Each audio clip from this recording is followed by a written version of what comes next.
Hey, this is my friend Sheldon Richman, and it's been a long time. He used to be in the Cato Institute, and we used to get together and strategize.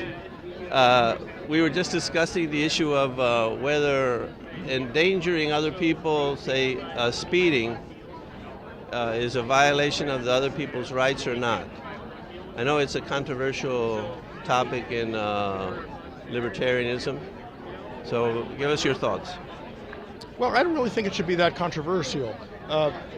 If you go down the route of is endangering people a violation of their rights, you really open up a can of worms, because there's all kinds of ways you can endanger people.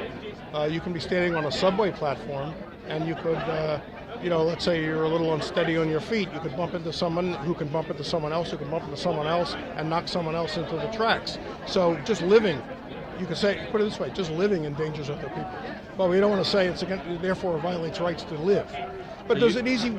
You don't see a difference between that example that you gave and something that is objectively, say you drive 100 miles per hour through a residential area, you wouldn't think that that is objectively putting other people at risk and therefore should be criminal? I think it's a continuum, though. Sure, it's a magnification of there's driving 35 miles an hour in a 2,000-pound car endangers people. So it's on a continuum. It's certainly less defensible, 100 miles an hour. But I think the market and liberalism already holds the answer. Property is going to be private. And look, imagine your supermarket today, the supermarket. Imagine if somebody comes in with the cart, takes their cart, and is running at full speed up and down the aisles, just for fun or just because he's in a hurry to get his groceries and get out. And he's knocking over little old ladies and other people and kids. The owner or the manager is going to say, we can't have that here. You have to leave if you can't operate in a more reasonable way. There's no controversy.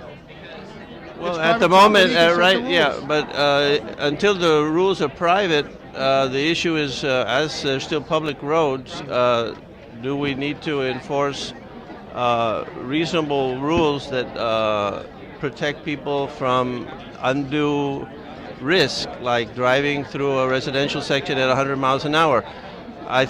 Isn't that objectively much more dangerous than just living, or?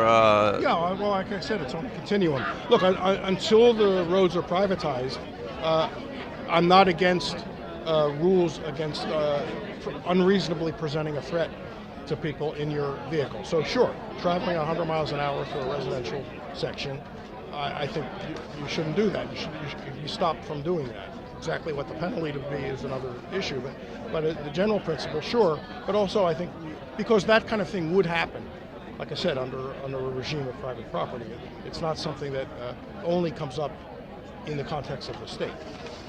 Well, Sheldon, I appreciate your time, and I'm glad we agree on this subject. Good talking to you, John. I don't want to take too much of your time. Okay, thank you. Bye.